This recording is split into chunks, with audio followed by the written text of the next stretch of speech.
The Asia-Pacific region is going through an incredible and unprecedented period of growth and change.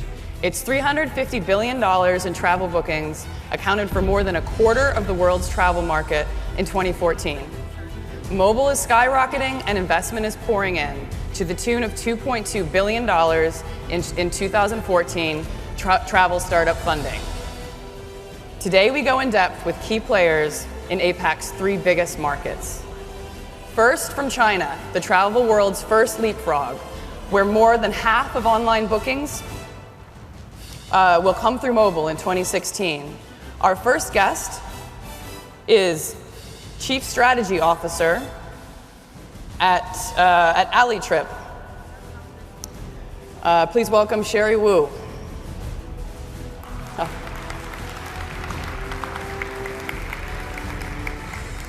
This is actually Jenny Wu. That was Sherri Wu on the screen. So I'm going to back up. Our first guest you heard a lot about this morning. Chief Strategy Officer at China's newly minted online travel kingpin, now in control of its 2 biggest competitors. Please welcome Ctrip's Jenny Wu. But China's Game of Thrones is far from over. 1 year ago, e-commerce giant Alibaba doubled down on travel, rebranding its Taobao travel marketplace as Alitrip, armed with China's most widely used payment platform and mountains of data on consumer shopping habits. Please welcome Alitrip's Chief Strategy Officer, Sherri Wu. Next up, out of India, the fastest growing of the 3 markets on stage today. Our third guest operates a full-service OTA, as well as the country's biggest ground transport booker, Redbus. Please welcome ibibo Group CEO, Ashish Kashyap.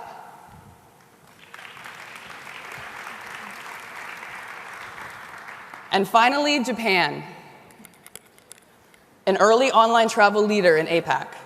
The Rakuten Group is an e-commerce juggernaut, and its travel division notched 56 million room nights in 2014. Please welcome Executive Officer of the travel business at Rakuten, Takanobu Yamamoto.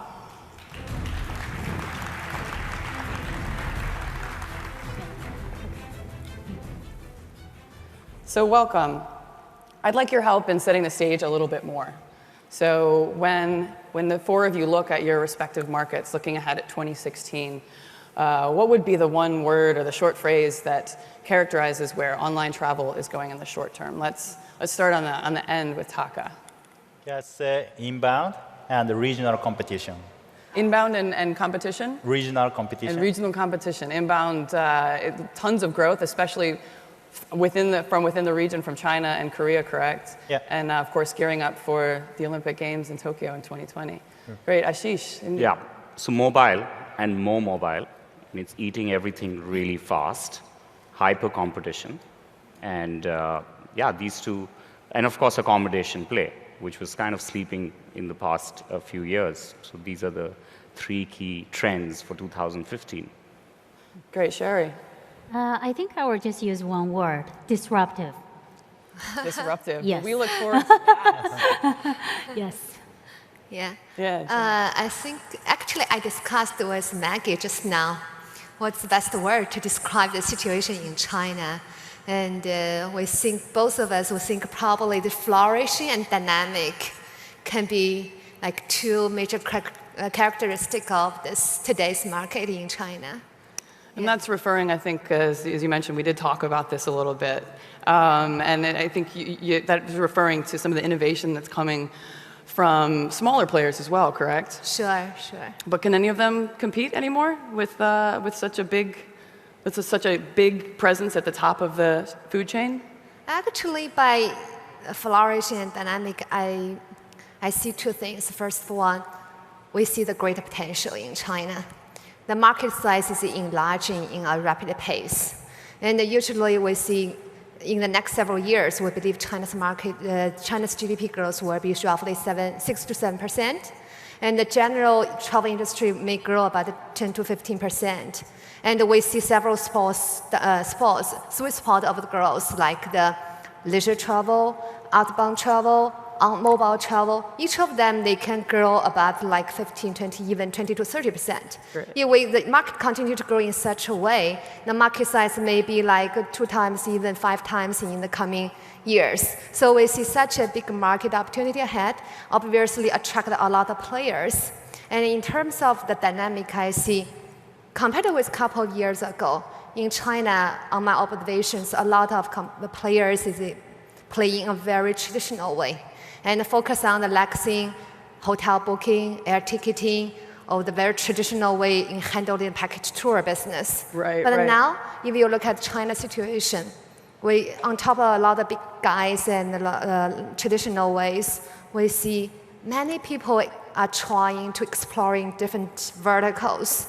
And we see people working on the students' travel, family travel, let me slow you down there because I know we could go on and on, but we've got so much. I need to actually go ahead and dig into something that came up this morning, which is, I think that lots of people here are really wanting to know that with the recent action in the marketplace that puts you on top of, basically put you in control of Elong and then Qunar in conjunction with Baidu. How does this work with 3 players? Will there be 3 players? Those 3 players still under one umbrella, say in 2 years?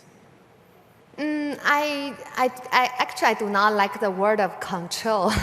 I think influential is probably a more proper word. And we do not really legally control any of them, but we are indeed one of the biggest investors, and we could have some influence on their operation. But both of them, they are independent company. And I think the key difference is that previously we are competing hand-on-hand with each other. So does this mean that now the price wars? The previous price war is like we see the very heavy discounting and irrational behaviors. But now I think finally we find a way that we can build trust and we can have like very effective dialogue and we can really talk about what is the best way in competition. Pricing war is never a good thing, but the normal marketing and couponing could benefit anyone. It'll be interesting to see how it proceeds. Now, if we look at another thing that came up this morning, and staying in China just a bit longer, if we look at China's 3 internet giants, Baidu, Alibaba, and Tencent, they're all involved in travel in very different ways. Baidu now is tied up, of course, with Elong, Ctrip, and Qunar. Tencent with Tunio and involvement with Elong, and also selling travel through JD. And of course, at Alibaba, you're going after it in yet another way, turning Taobao Travel into a more direct travel platform. But by all accounts, you have some catch up to do. The Alitrip brand is only a year old, so how do you catch up? Yeah, that's a great question. That's why, when I try to describe the future, I say disruptive. The reason for that is we feel like in China, the travel market is still largely offline. The online volume is less than 30% as of today. And it means there are so many different kind of business out there, travel agencies, hotels, airlines. They're looking for a way which they can reach out to the consumer in an easy way. That's why Alitrip become a fascinating model to help, to work with those, different companies. If you look into Chinese e-commerce, it's a very interesting, landscape. It's different than here because 90% of that e-commerce is actually marketplace. People so get used to use a marketplace for shopping. It's like a virtual shopping mall. And essentially, if we think about how we book travel products here, it's similar. We might go to Google to do the research, we do the price comparison, then we think, where should I book the products? Alitrip eventually provided all these things in one place for our customers. We emphasize on the destination. We try to really bring a platform to put the merchants and the consumer together. I mean, the interesting thing, is last week is Singles Day in China. I don't know how many people heard about that, 11/11. I mean to show, Alitrip is growing. In a single day, 24 hours, we have sold out more than 860,000 hotel room nights. Yeah, the numbers coming out of Singles Day are huge. I'd like to ask Ashish, you've got a really competitive market in India and a lot of room for growth as well. So what's going to separate the winners from the losers in India? I think if you look at the accommodation business and if you look at the transportation business like Red Bus, which is the bus ticketing player in my portfolio, these businesses have network effects. I think the player which is able to strengthen those network effects, move from actually scale effects and strengthen those network effects is going to be the winner. So if you really look at India, the accommodation play actually really started taking off only in the last 2 years, because prior to that, if as a consumer I would press book now, I wouldn't get a reservation, or if I would actually land in a hotel, the hotel guy would chuck me out, and the user experience was very broken and unreliable. And what we realized that we need to create a network, we need the supply to be also online, digitizing their inventory and using it almost like a Google Analytics for accommodation. So that's really our thesis, and we've seen that play out in our bus business, where we have a market share of 80%, and we feel that the network effects in that business has strengthened, and hence. You've got a payment platform. Yes, so we built a payment platform which we sold. It is called PayU. It's one of the largest payment platforms. But that integrates with all of our properties and actually solves a lot of problems of payments for buyers and sellers. So you're banking on network effects, on the hotel industry play. And hotel, and like the way we've seen bus, right? Because wherever the supply is fragmented, and those problems are to be solved, we believe that, we can build strong network effects. Not as strong as a Facebook or a WhatsApp or Weixin of China, but definitely strong enough in an e-commerce context. And there's been some interesting developments the last several months, few years, on the way that fragmented hotel segment is sold in India. What is ibibo's group plan? Yeah, so if you really look at it, right, a large volume of hotels are being run by the owner has a neo-literate guy running the hotel, and he was not comfortable taking it online.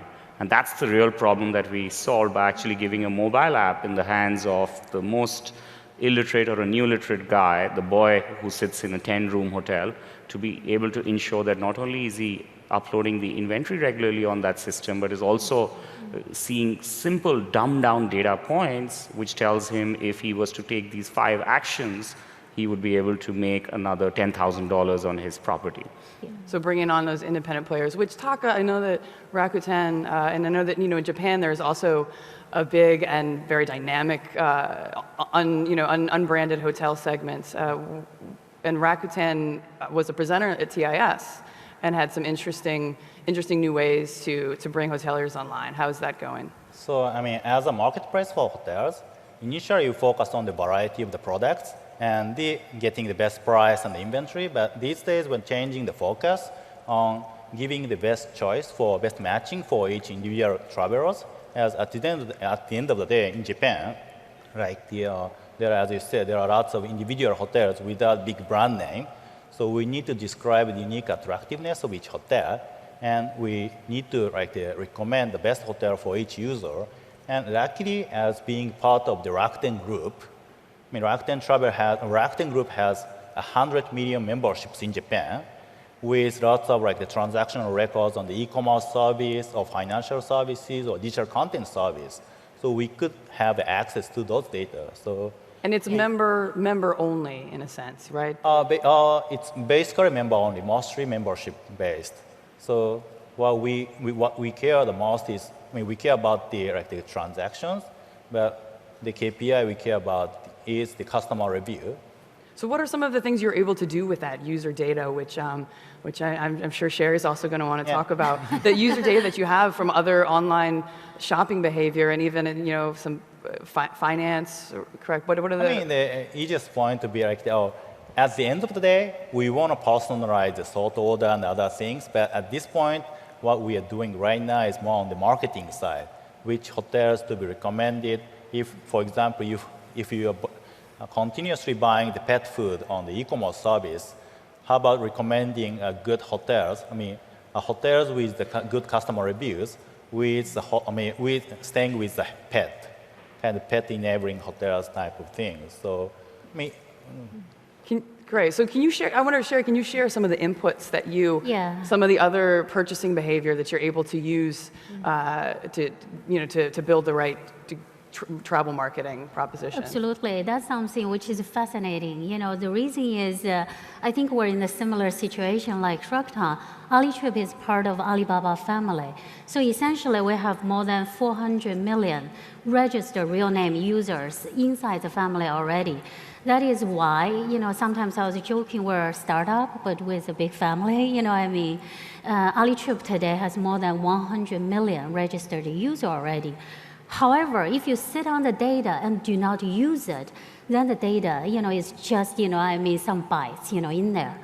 And we have done lots of analysis, actually in the long term. For instance, we go back to 16 years ago, the data, we see some women get, pregnant, what kind of nutrition they buy. You see a woman get pregnant, we look into the trend of our customers, You know that she's purchasing, what kind of nutrition, what kind of pregnant clothes. Then the baby, babies were born.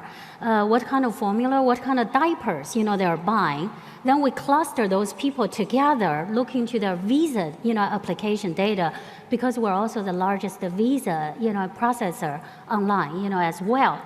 And what we found out is for particular, customer group, if they buy certain kind of nutrition, imported diapers, formula, and they have applied for more than 2 developed country visa, we pushed a certain kind of study, overseas tours, to those particular controlled group versus uncontrolled. And we found out the conversion is huge, compared with those 2 groups, Right, and so what you're talking about here, I think, is one of the things that when people looked at, when Amazon dove into travel here, the kind of things that people thought we were going to see Amazon do. And that was over almost before it began. I wonder, looking in from the outside, how you all see, anyone sees Amazon's attempt at travel and why it maybe didn't go as planned. Yeah, I think that's a very natural question. We ask ourselves as well. But it goes back to the shopping behavior, the customer, preference inside, each different country. In here, when we go e-commerce, we have different means. Amazon is a great source, but we could go to J.Crew to buy the clothes, go to sex, .com. In China, when 90% of the e-commerce is actually marketplace. For instance, Tmall has 80% of the whole, retail site. And we know the consumers get used to this kind of, shopping behavior. And also, they have a very consistent shopping cart experience. I think that goes to Ashish's point is probably in Asian Pacific, another important thing is payment. How you can provide a consistent, secure payment process for the consumers, very important. So for these marketplace, shopping, the customers, they already have a consistent, payment, form, for instance, Alipay.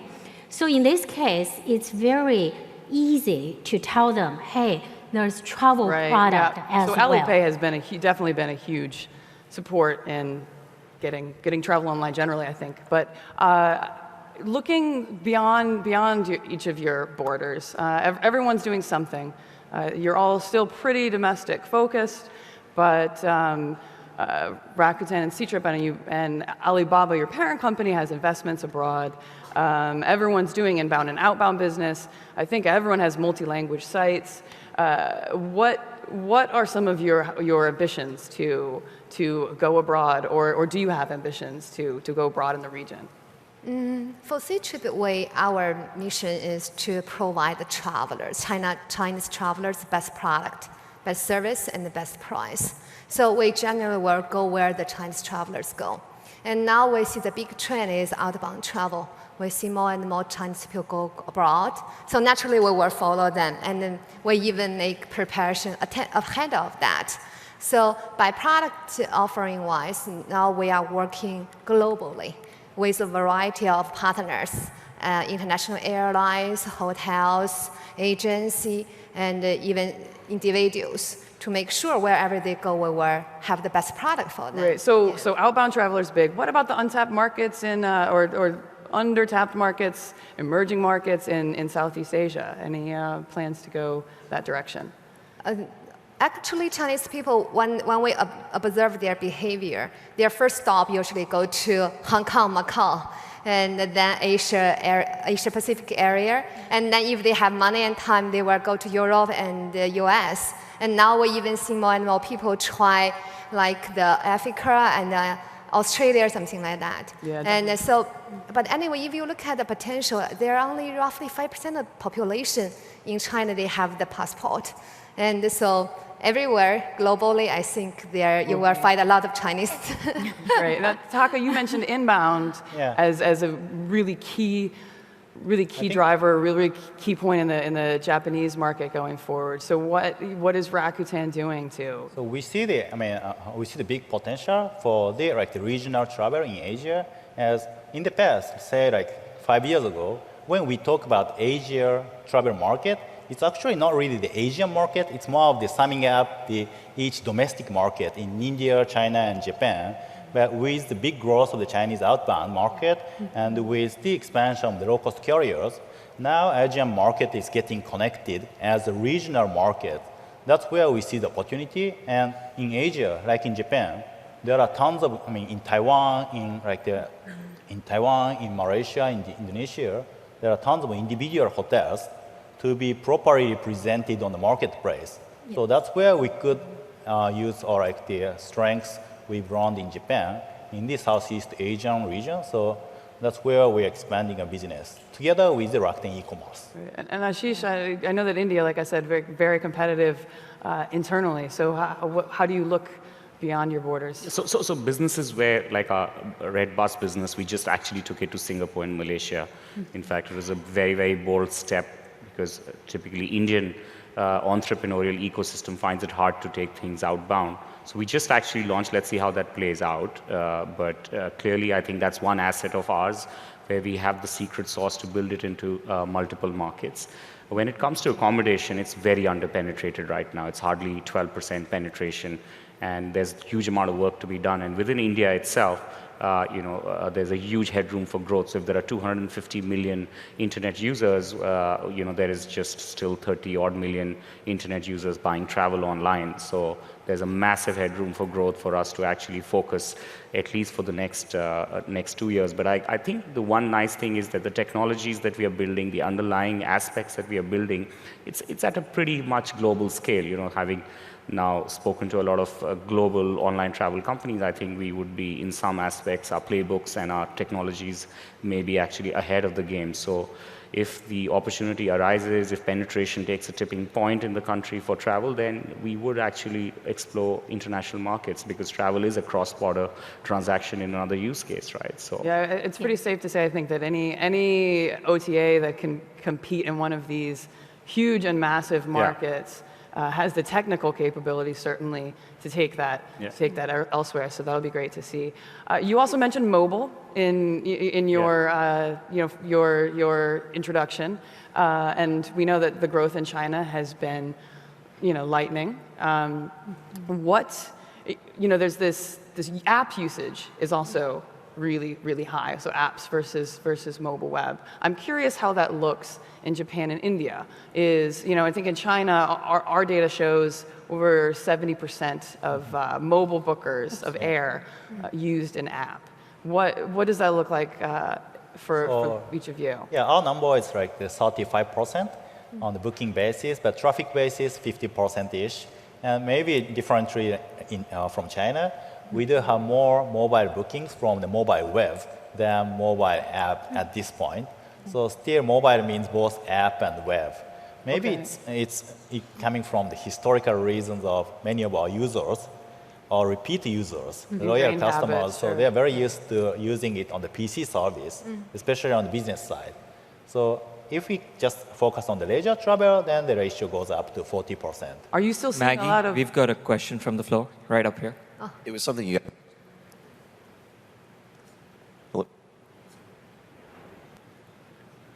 It's aisle 3.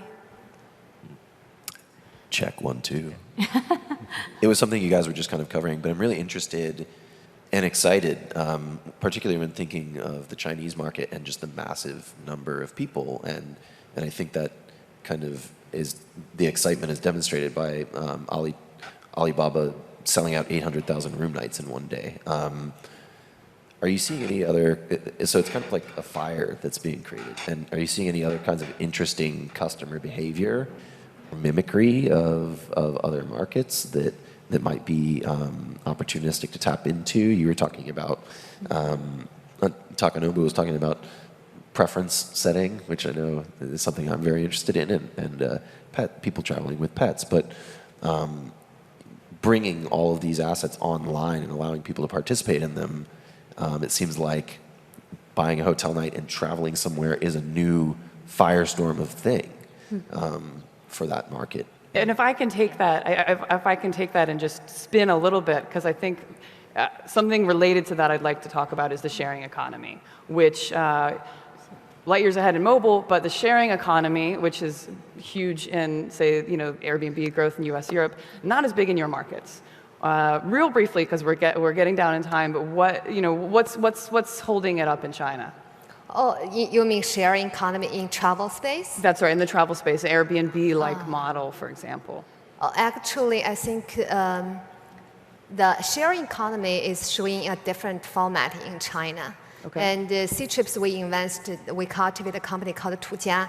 People usually consider it as the equivalent of Airbnb, but the business model is totally different. Right. We have very heavy offline operation and services. So we are a hybrid of the traditional offline real estate operation and the housekeeping services plus online listing. Right, they're much more involved. And if I could, in India, so what's the... Yeah, look, I think culturally, an Indian family cannot imagine that in the third room, suddenly there's a German person coming and staying.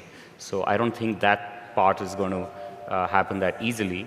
On the other hand, it's basically people's accommodation, which is getting converted into Great, more to come. hotels. I hope we get to check in with all of you next year. Thank you, Jenny. Thank you. Sherri, Ashish, and Taka. Thank you. Thanks.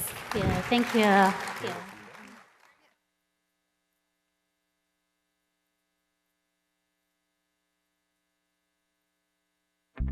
For over 20 years, our customers have turned to us to help them make smart decisions and find greater success. It's why we come to work each day and why we dig a little deeper into the numbers and what they mean. It's why we sweat the details, such as methodology, sample size, and meeting customer objectives. By getting the details right, this can mean anything from taking into account the margin of error in our quantitative consumer surveys, writing effective questionnaires, or just brainstorming with our analyst team on hot topics or market sizing estimates. Our industry analysts are hand-selected to provide nuanced industry expertise on the many topics of travel, tourism, and hospitality. These folks are dug deep into their travel market and provide a unique perspective on the trends, technologies, and cultural nuances that make each country unique. Whether you become a research subscriber, undertake a custom research project, or purchase Phocuswright's individual reports, our rigorous analysis and fierce independence will provide the clarity and confidence you need to make the right strategic decision.